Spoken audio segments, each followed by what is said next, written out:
साबिक CM YS Jaganmohan Reddy कल 18 तारीख को सतनपल्ली मंडल में रंतापल्ला का दौरा करेंगे।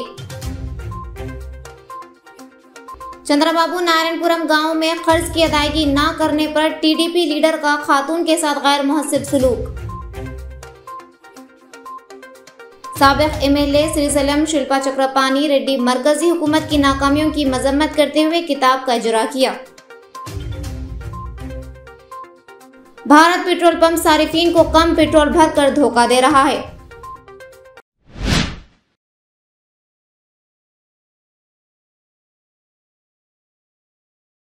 आवाज उर्दू टीवी में आपका इस्तकबाल है। चंद्रबाबू नारायणपुरम गांव में कर्ज की अदायगी न करने पर टीडीपी लीडर का खातून के साथ गैर मुहज्जिब सलूक। कुप्पम मंडल में तिमरायप्पा ने 80,000 रुपए कर्ज टीडीपी लीडर मुनिकन्नप्पा से लिया था। कर्ज वापस न करने पर मुनिकन्नप्पा की जानिब से हिरासा करने पर तिमरायप्पा अपनी बीवी और बच्चों को छोड़कर चला गया, जिसके बाद मुनिकन्नप्पा ने तिमरायप्पा की बीवी से बदतमीजी की और उनसे कर्ज की अदायगी का मुतालबा किया और उसे एक दरख्त से बांधकर सबके सामने तशद्दुद का निशाना बनाया। न सिर्फ इस पर लाठी से हमला किया बल्कि इसके मुंह पर थूक भी दिया।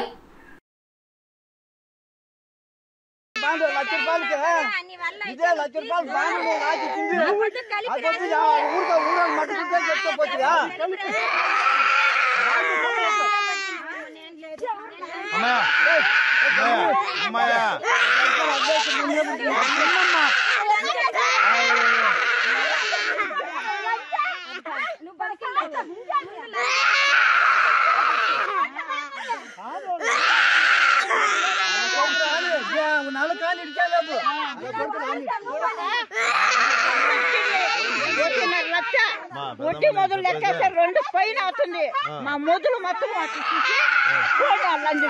అంతే కొట్టే అర్థం కాలేదా గమనండి ఏమ్మా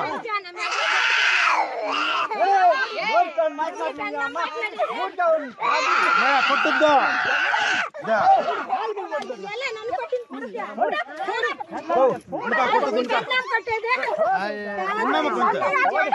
కొంచెం పుణ్యమా మాట్లాడుతా ఉన్నాం కదా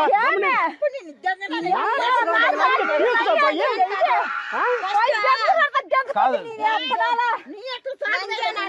అర్థం పడుతుండాలి కొంచెం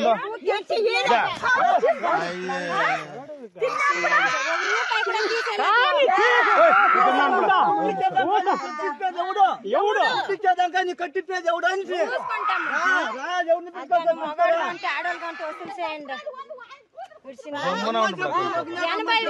కొంచెంసేపు నోరు మూసుకోండా తీసుకోండి వాళ్ళు అడిగేదే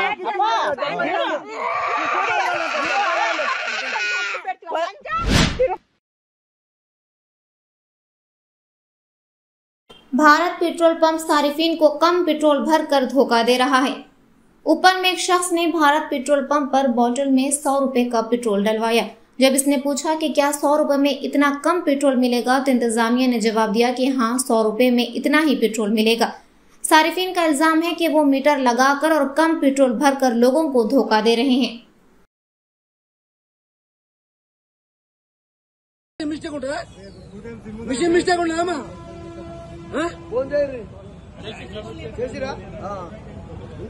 ఇంత మోసమా 2 బాటలు దగ్గర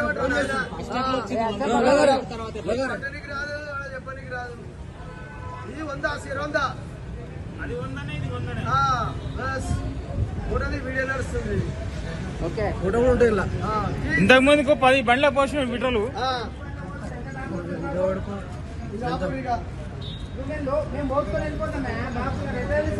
బాటిల్ కాబట్టి కనిపించింది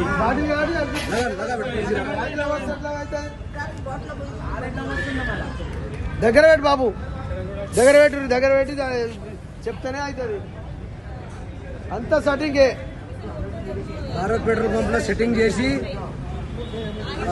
1/2 లీటరు డిఫరెన్స్ వచ్చింది. ఫస్ట్ 100 రూపాయలు అంటే ఇది పోసిరు, 100 రూపాయలు అంటే ఇది డిఫరెన్స్ పోసిరు. 200 రూపాయల డిఫరెన్స్ ఇంత కనిపిస్తుంది భారత్ పెట్రోల్ పంప్ లో. ఉప్పల్ మైఫిల్ హోటల్ ఆపోజిట్ లో ఇది గమనించగలరు. Okay right. साबिक एमएलए सिलसिलम शिल्पा चक्रपाणी रेड्डी ने मरकजी हुकूमत की नाकामियों को बयान करते हुए किताब का इजरा किया। सिलसिलम हलके से साबिक एमएलए श्री शिल्पा चक्रपाणी रेड्डी ने नंदियाल जिले के आत्माकूर कस्बे में वाक़ YSRCP के दफ्तर में अपने 1 साला दौरे हुकूमत में मरकजी हुकूमत की नाकामियों को बयान करते हुए किताब का इजरा किया। इस मौके पर उन्होंने प्रेस कॉन्फ्रेंस में शिरकत की और मरकजी हुकूमत की पॉलिसियों पर कड़ी तनकीद की। शिल्पा चक्रपाणी रेड्डी ने कहा कि लोगों ने YS जगनमोहन रेड्डी की हुक्मरानी में एतमाद, शफाफियत और फलाह बहबूद को देखा है। इनके क़यादत में YSRCP हुकूमत ने लोगों के सुनहरे मुस्तक़बिल की तामीर के लिए बहुत सी फलाही स्कीमों और तरक्याती प्रोग्रामों को नाफिज किया है, जबकि चंद्रबाबू नायडू ने साबिक़ हुकूमत की जानिब से लाई गई अवामी फलाह बहबूद की स्कीमों को खत्म कर रहे हैं। उन्होंने कहा कि हमने इस किताब में 1 साला मरकजी हुकूमत की नाकामियों को बयान किया है। हम इस किताब को वसी पैमाने पर दस्तयाब कराएंगे ताकि लोग हक़ाइक़ जान सकें। इस प्रोग्राम में YSRCP के सीनियर कायदीन, अवामी नुमाइंदे, खवातीन कायदीन, मंडल कायदीन और कारकुनों ने शिरकत की। ఈ సంవత్సర కాలంలో మీరు మోసాలు, అబద్ధాలు,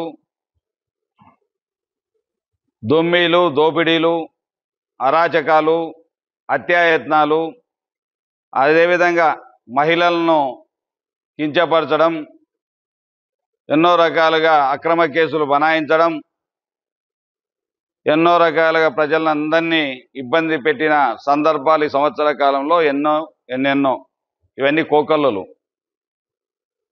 దానిపైన మా అధినాయకుడు YSRCP అధ్యక్షులు, మాజీ ముఖ్యమంత్రి వర్యులు జగన్మోహన్ రెడ్డి గారు ఈ సంవత్సర కాలంలో గత ప్రభుత్వంలో ఏ విధమైనటువంటి అత్యాచారాలు జరిగాయి, ప్రజల్ని ఏ విధంగా సూపర్ 6లని, సూపర్ 7లని ఏ విధంగా ప్రజలను మోసం చేశారో ఈ బుక్లో వివరంగా తెలియజెప్పడం జరిగింది. నేను చేయలేను, నేను ఎక్కడ చూపించాల్సిన అవసరం లే, నేను చర్చ పెట్టుకోవాల్సిన అవసరం లే. మీ ఊర్లోనే హాస్పిటల్ కట్టినా, మీ ఊర్లోనే సచివాలయాలు కట్టినాం, మీ ఊర్లోనే రైతు భరోసా కేంద్రాలు కట్టినాం, మీ ఊర్లోనే పైప్ లైన్ వేసినాను, మీ ఊర్లోనే రోడ్లు వేసినాను, మీ ఊర్లోనే హెల్త్ సెంటర్ వచ్చింది, మీ ఊర్లోనే గోడౌన్లు కట్టినాం. మీకు అది ఒక్కటి మాట్లాడగద్దు. అది నిజం కాకపోతే నేను రాజకీయ సన్యాసం చేస్తాను, ఇక ఆడొద్దు.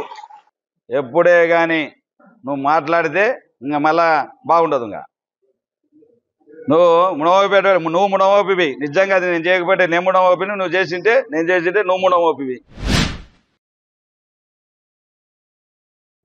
साबिक़ CM YS जगनमोहन रेड्डी कल 18 तारीख को सतनपल्ली मंडल में रेंतापल्ला का दौरा करेंगे। साबिक़ वज़ीर आला रेंतापल्ला में गांव के सब सरपंच अंजहानी नागमल्लेश्वर राव के अफराद खानदान से मिलने जाएंगे और इनके मुजस्सिमे की निकाब कुशाई करेंगे। मरकजी हुकूमत के इक़्तिदार में आने के बाद पुलिस की हिरासानी की वजह से तंग आकर नागमल्लेश्वर राव ने खुदकुशी कर ली। साबिक़ वज़ीर आला जगनमोहन रेड्डी ने तादेपल्ली YSRCP के मरकजी दफ्तर में मीडिया से मुखातिब करते हुए कहा कि मरकजी हुकूमत इनके दौरे को रोकने की साजिश कर रही है। उन्होंने बरहमी का इजहार करते हुए कहा कि पुलिस अमन अमान के नाम पर YSR जगन की आमद पर पाबंदियां लगाने के लिए तैयार है। उन्होंने मजीद कहा कि पुलिस YSRCP के मुकामी लीडरों को तलब कर रही है और अजीब व गरीब पाबंदियां आयद कर रही है। साबिक़ CM YS जगनमोहन रेड्डी किसी अवामी जलसे, रैली या एहतजाजी प्रोग्रामों में नहीं जा रहे हैं। अगर वो किसी मरहूम के लवायकीन से मिलने जाए तो ये भी हुकूमत से हजम नहीं हो रहा। चंद्रबाबू और लोकेश सो नहीं सकते अगर YS जगन अपने घर के गेट के बाहर कदम रखें। साबिक़ वज़ीर आला जगन ने मजीद कहा कि जब वो तंबाकू के काश्तकारों से मिलने जाते हैं तो कुछ खवातीन को हंगामा करने और सियाह गुब्बारों के साथ एहतजाज करने के लिए तैनात किया जाता है। हमारे कारकुनान और मासूम किसानों पर TDP के गुंडों ने हमला किया। उन्होंने हमारे कायदीन के खिलाफ गैर कानूनी मुकदमात भी दर्ज करके इन्हें जेल भेजा है। आवाम के मसाइल हल करने वाले अपोजिशन लीडर को रोकने के लिए जज्बात भड़काकर इंतशार फैलाने की कोशिश कर रहे हैं। सिक्योरिटी फराहम किए बगैर मसाइल पैदा कर रहे हैं।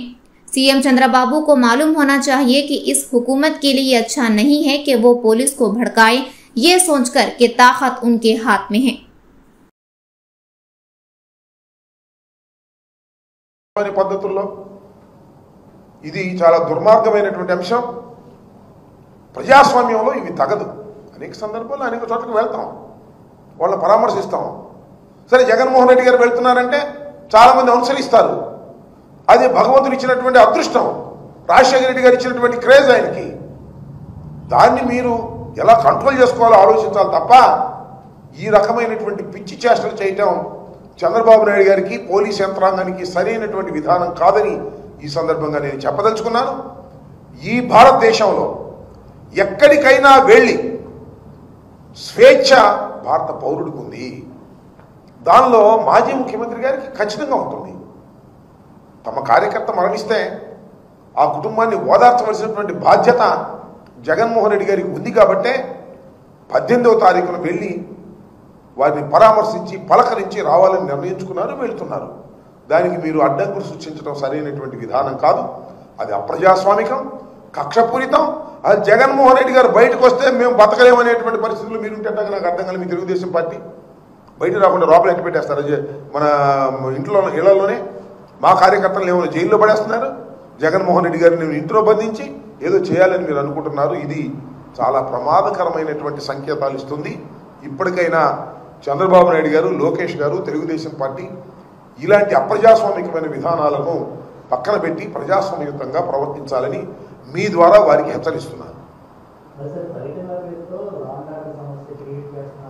ఎవరు ఎవరు ఎస్ చెప్పండి. మేము ఇంతవరకు వెళ్ళాం, ఇన్ని పర్యటనలకు వెళ్ళాం. ఎక్కడ లా అండ్ ఆర్డర్ సమస్య వచ్చిందండి? ఎక్కడ లా అండ్ ఆర్డర్ సమస్య వచ్చింది? మీరు ఎదురు వచ్చిన తోట వచ్చింది. మీరు ఎదురు రావచ్చా? పొగాకు రైతులను పరామర్శించడానికి వెళ్తే బెలూన్లు పెట్టుకుని ఎదురు వస్తారండి. ఎవరిదండి తప్పు? మాదా? చెప్పమని అడుగుతా ఉన్నా. మేము ఇన్ని చోట్లకు వెళ్ళాం పరామర్శలకి, ఇప్పుడైనా వచ్చిందా? You are creating. మీరు బ్యాడ్ ఇంటెన్షన్తో జగన్మోహన్ రెడ్డి గారి పర్యటనని భగ్నం చేయాలని, జగన్మోహన్ రెడ్డి గారి పర్యటనలో హింస సృష్టించాలని చంద్రబాబు నాయుడు, లోకేష్ కావాలని ప్రయత్నం చేస్తున్నారు. పొదిల్లో ఏం జరిగిందని అడుగుతా ఉన్నా. ఏమంటే పొదిల్లో పొగాకు రైతులను పరామర్శించడానికి వెళ్తే మీరు లేడీస్ని ఉసుకొని పంపుతారండి? జగన్మోహన్ రెడ్డి గారిని క్షమాపణ చెప్పమని కొమ్మినేని గారిని అరెస్ట్ చేసి ఏమిటి అన్యాయం? నాకు అర్థం కాల. మొన్న మిర్చి రైతులను పరామర్శించడానికి వెళ్తే సెక్యూరిటీ లేకుండా తీసేస్తారా? అంటే ఏంటి, ఏం చేస్తున్నారు మీరు? మేము వెళుతున్నది ప్రజల సమస్యల కోసం వెళుతున్నాం. ఆ సమస్యల కోసం వెళుతుంటే మీరేదో భావోద్వేగాలను రెచ్చగొట్టి మా మీదకు ఉసిగొల్పి పోలీస్ యంత్రాంగం మీ దగ్గర ఉందని నేను అడుగుతా ఉన్నా. కొమ్మినేని శ్రీనివాస్ గారిని అరెస్ట్ చేశారు, ఆయన కృష్ణరాజు గారిని అరెస్ట్ చేశారు. చట్ట ప్రకారం మీరు అరెస్ట్ చేశామని అనుకుంటున్నారు. కోడిగుడ్లు ఏంటి, టమాటాలు ఏంటి, మహిళలు ఏంటి? కోర్టుల దగ్గరికి వెళ్ళి, న్యాయస్థానాల దగ్గరికి వెళ్ళి, న్యాయస్థానంలో ప్రొడ్యూస్ చేసి బయటకు వస్తుంటే కోడిగుడ్లు ఇస్తారనుకుంటున్నారా? టమాటాలు ఇస్తారనుకుంటున్నారా? ఇది అనాగరిక చర్య కాదా? ఇది లా అండ్ ఆర్డర్ బ్రేక్ చేయటం కాదా? మాదే తప్పు మీదా? గుర్తుపెట్టుకోమని మనం చేస్తున్నా. మిస్టర్ లోకేష్, మిస్టర్ నారా చంద్రబాబు నాయుడు గారు, మీరు అధికారం ఉందని అతిగా ప్రవర్తిస్తున్నారు. గుర్తుపెట్టుకోండి. మానవుడికి స్వేచ్ఛ ఉంది. ఆ స్వేచ్ఛ ప్రకారం మేము వెళ్తున్నాం. That is our right. మీరు ఇటు పోలీసులను ఉపయోగిస్తారు, ఇటు మీ కార్యకర్తలను రెచ్చగొట్టి మీరు ఆ కార్యకర్తలను ఉపయోగిస్తారు. ఏదైనా జరిగితే కేసులు మా మీద పెడతారు. ఇదేగా జరుగుతుంది. ఇంతకన్నా ఏమైనా తేడా ఉందా చెప్పండి. రాష్ట్ర ప్రజానీకాన్ని అడుగుతా ఉన్నా నేను. ఇంతకన్నా ఏమైనా తేడా ఉందా? ఓ పక్కన కేసులు పెడతారు, మరో పక్కన జనాన్ని రెచ్చగొడతారు, కోడిగుడ్లు లేపిస్తారు, టమాటాలు లేపిస్తారు. ఏదనంటే కేసులు మా మీద పెడతారు. ఎన్నాళ్ళు సాగుద్దే ఇది? చూద్దాం అది కూడా ఎన్నాళ్ళు సాగుతుందో ఈ ప్రజాస్వామ్య దేశంలో. గుర్తుపెట్టుకోమని మనం చేస్తున్నా. లా అండ్ ఆర్డర్ని బ్రేక్ చేయాలనేటువంటి ఉద్దేశం కానీ, హింసను ప్రేరేపించాలనే ఉద్దేశం కానీ మాకెందుకు కూడదండి. మేము ఓడిపోయాం. ప్రజాస్వామ్యయుతంగా ప్రజా పోరాటాల ద్వారా ముందుకు వెళ్ళాలని అనుకునేటువంటి వ్యక్తులు ఈ రాష్ట్రంలో అనేకమైనటువంటి వాగ్దాన భంగాలు జరుగుతూ ఉన్నాయి. వాటిని అన్నింటినీ ప్రజల్లోకి తీసుకువెళ్తున్నాం, అంతే, సింపుల్. దానికి కడుపు మండి మీరేం చేయలేక జగన్మోహన్ రెడ్డి గారు బయటకు వస్తే జనం వస్తున్నారు, జనం వస్తే మన కాన్ఫిడెన్స్ తప్పిపోద్ది, జగన్మోహన్ రెడ్డి గారు పెరిగిపోతున్నాడని భయాందోళన తప్ప ఏమైనా ఉందా? ఇది ఎన్నాళ్ళు అనుస్తారండి మీరు? నాకు అర్థం కాలేదు.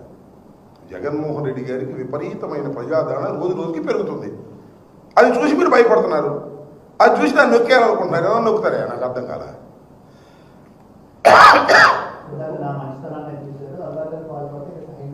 ఎవరిది? చంద్రబాబు నాయుడు గారి మంచితనం చాలా కాలం నుంచి చూస్తున్నాంగా. ఎన్టీ రామారావు అధికారంలో దించి దగ్గర నుంచి చూస్తున్నాం మనం.